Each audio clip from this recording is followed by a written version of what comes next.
अस्सलाम वालेकुम dear students. Last video में हमने पढ़ा था नोबल इनाम की कहानी का आधा चैप्टर। आज हम उसके आगे पढ़ते हैं। तो जो ये नोबल इनाम जारी रखने वाले थे, ये नोबल थे स्वीडन के रहने वाले। उनकी पैदाइश स्वीडन की राजधानी स्टॉकहोम में 21 अक्टूबर 1833 ईस्वी को हुई।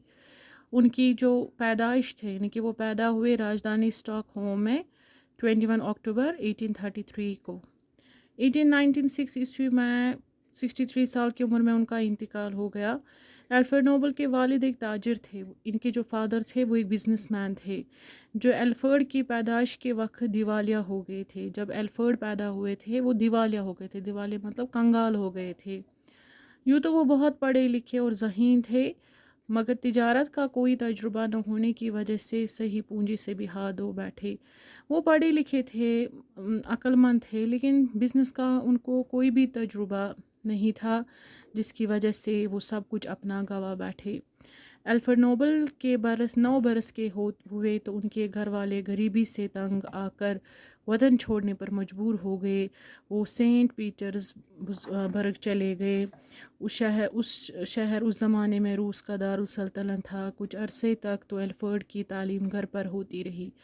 जब एल्फ्रेड 9 बरस के थे, 9 साल के थे, तो ये इतने गरीब थे, इतनी गरीबी इनको आ गई, तंग आकर ये शहर छोड़ने पर मजबूर हो गए और ये सेंट पीटर्सबर्ग चले गए। उस टाइम वहाँ उस शहर का जो उस ज़माने में रूस का दारुल सल्तनत था, तो उस टाइम तक एल्फ्रेड की जो तालीम थी वो घर पर होती रही। जब घर के माली हालात अच्छे हो गए तो वो बाकायदा तालीम हासिल करने के लिए बाहर हो गए। फिर जब थोड़ा फाइनेंशियल कंडीशन इनकी सुधर गई तो वो बाकी तालीम हासिल करने के लिए बाहर गया। उन्होंने यूरोप भर का दौरा किया और कई ज़ुबानें सीखी। अब वो अपने साथ साथ साइंस के तजुर्बात करने में भी वक्त गुजारने लगे। उन्होंने यूरोप का दौरा किया, यूरोप गए और बाकी लैंग्वेजेस भी सीखे। अब वो साइंस एक्सपेरिमेंट्स करने लगे। 29 साल की उम्र में जब वो इंजीनियरिंग और केमिस्ट्री में माहिर हो गए तो उन्होंने नाइट्रोग्लिसरीन दरियाफ़त की। उन्होंने जब वो केमिस्ट्री डिपार्टमेंट में केमिस्ट्री फील्ड में एक्सपर्ट हो गए तो उन्होंने नाइट्रोग्लिसरीन भी ईजाद की।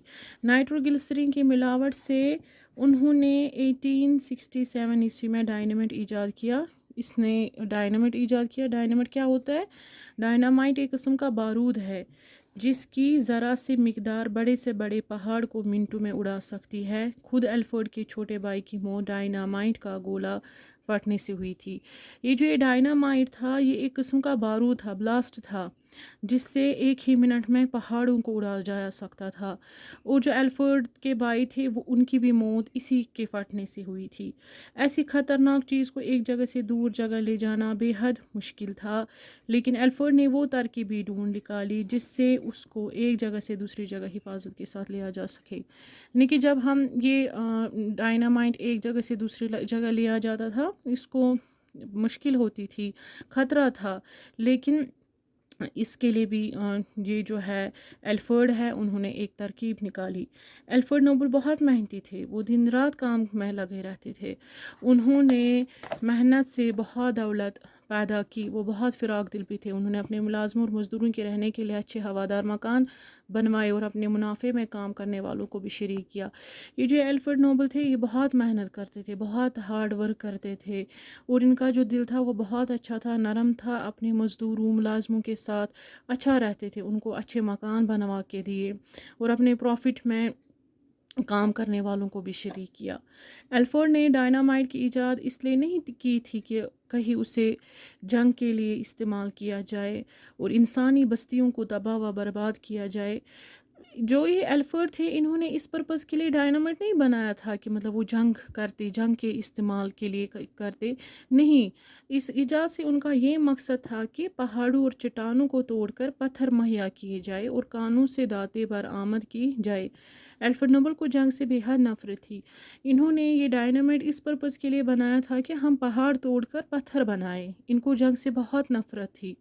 उनकी दिली ख्वाहिश थी कि दुनिया की तमाम कौमें आपस में अमन भला अमन सलाह के साथ रहे। इसलिए हर साल अमन इनाम उस शख्स को दिया जाता है जो दुनिया में अमन कायम करने के लिए कोई गैर मामूली कारनामा अंजाम दे।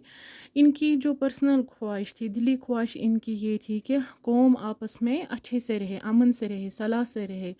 इसीलिए हर साल अमन इनाम उस शख्स को दिया जाता है जो दुनिया में अमन करने लाने के लिए कुछ ना कुछ कारनामा अंजाम देता है। एल्फोर्ड एक लड़की से शादी करना चाहते थे मगर उसका इंतकाल हो गया। इस साहे के बाद उन्होंने अपनी सारी दौलत नेक कामों के लिए वक्फ कर दी।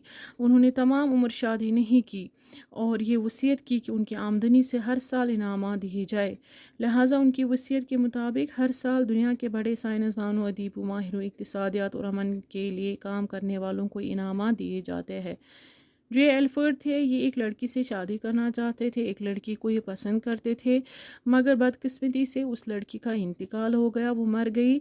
और इसके बाद जो एल्फर्ड थे उन्होंने अपनी सारी दौलत नेक कामों में गुजार दी। उन्होंने शादी नहीं की और उन्होंने ये वसीयत की कि उनकी जो आमदनी है उसमें हर साल इनामात दिए जाए। लिहाजा ये उन्हीं की वसीयत के मुताबिक हर साल दुनिया के बड़े साइंसदानों, अदीबों, माहिरीन, इक्तिसादियात और अमन के लिए जो भी मतलब अच्छे अच्छे काम करते हैं उनको ये इनामात दिए जाते हैं। तो स्टूडेंट्स, मैं उम्मीद करती हूँ कि आपको ये चैप्टर समझ में आया होगा कि अब जो ये नोबल है, नोबल इनाम है, नोबल प्राइज जिसको हम बोलते हैं, कि क्यों दिया जाता है और किसको दिया जाता है, किस पर्पस के लिए दिया जाता है। मुझे उम्मीद है कि आपको ये आप समझ में आया होगा और इसको जारी रखने वाले कौन थे वो भी आपको अब अच्छे से समझ में आया होगा। अल्लाह हाफिज़।